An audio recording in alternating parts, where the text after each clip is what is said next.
Hindi, chill lang ako. Wala na, wala nang guest. Dahil wala nang guest.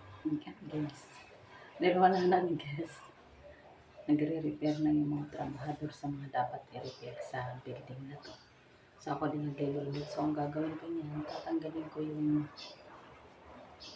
sa second floor, yung isang kwarto sa second floor. Tatanggalin ko yung beddings niya. Kasi ano ko dito. Tapos ako rin pala maglalaba. Bagay yan naman yung washing natin. Yan yung washing natin. So, ako rin pala maglalaba. So, kailangan ko lang dito hanger, tsaka sampayan kasi walang sampayan. So, comforter pa man din yun. Mga comforter pa may mga ano nila dito. Complete bullet na matutubo kaya kaagad yun. And then, dapat gawan din nila ako dito ng ano, shelves. Diba? Para paglagayan ng mga ano, yan o, yung mga gamit na yan.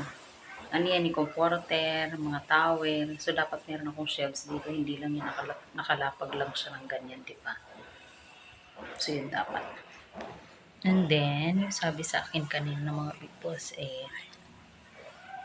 hindi naman daw lahat ng oras, 8 to 5 ako. Ngayon, ang sabi nila, pag may guest daw, parang mangyayari, mag-start ako ng 10 ng umaga, 10 to 7 ata naman. Hindi ko masyado naintindihan ano, pero yun pagkakarinig ko sa oras na sinabi. 10 to 7 ng 10 ng umaga and then 7 ng gabi. So yun yung magiging routine ko kung sakaling mayroong guest. Parang ano to sasabi ng boss kong Koreano, ang ending, mangyayari mag-overtime. So okay lang naman, wala nang problema sa oras. Ang inaano ko lang syempre, nakikisabay lang ako sa mister ko papasok dito ng alas 7. Tapos sa pag-uwi ng alas 5. Kasi yun lang naman yung ano ko. Pero kaya lang naman yan. Basta may connection lang ako ng wifi. Gusto ko na magpasundo kay mister. I-chat ko na lang siya. Diba na, oy, jowa, sundo nyo na ako dito. Uwi na ako, jowa. So, ganon. So, ganon ang ano natin. Magiging routine natin. So, share ko naman ang ating routine, ang ating gala. Kasi memory din sa akin to. The first time ko magtrabaho sa ganitong trabaho. Ay, nagkaroon ako ng amo na Koreano, yun yung previous amo namin na aking asawa. Pero dito, as in housekeeper talaga ako or chambermaid, parang gano'n ang peg ko dito. So, yun na. So, ang dami kong kailangan din ano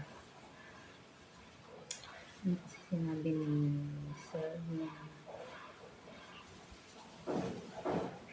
basta ganun, share ko lang sa inyo. Unti-unti lang. Kasi, syempre kung makakap pa tayo dito, hindi pa nga ako na-orient. Kailangan ko ng orientation para alam ko, dapat ko ba linisin natin mga kwarto. Syempre, obligasyon ko yun linisin yung kwarto. Pero, kailangan ko pa rin ng orientation para kung ano oras, ano ba yung gano'n. So, yun. Natanggal na yung tolda dito. Yung dyan na tolda natanggal na. Lakas-lakas kasi ng hangin. Siguro kapag lakas-lakas ng hangin. So, yan. Nag-share ko lang sa inyo. Hindi ko naman although wala naman guest dito, pwede ako mag-picture. Pero wag na. Privacy. So, ito lang i-share ko yun. Kasi memory sa akin to. Ito yung aking gamit. Nakapaglinis na ako ng 2 banyo. Tapos na ako sa 2 banyo. Tapos pinapad ko na yung 2 mga basahan ko. Tapos magre-request pa ako ng mga fiber cloth. Magre-request pa ako niya kasi kulang yan. Kasi 4 lang yan. Kulang pa sa akin yan. So, magre-request pa ako ng sanang gawin nila sanang sampo para bawat banyo meron akong ginagamit para hindi na ako naglalaba pa. Kasi may washing naman, diba? Yung washing papaglabahin natin, te. Ano ba, te? Magpapagpawali tayo, te. So, nakapagwalis na rin ako dun sa unang kwarto sa second floor. Ang hindi ko pa nalilinis yung third floor. So, yan yung tatrabahoin ko ngayon, yung third floor. After ng break time. Kasi malapit na mag-break time. Mag 10 ng morning. Ang oras natin ngayon ay 9:40. So, 20 minutes pa. 20 minutes. Siguro magwalis muna ako dito sa first floor. Sa sala sa first floor. Yun muna tatrabahoin ko. So, yun. Update lang tayo.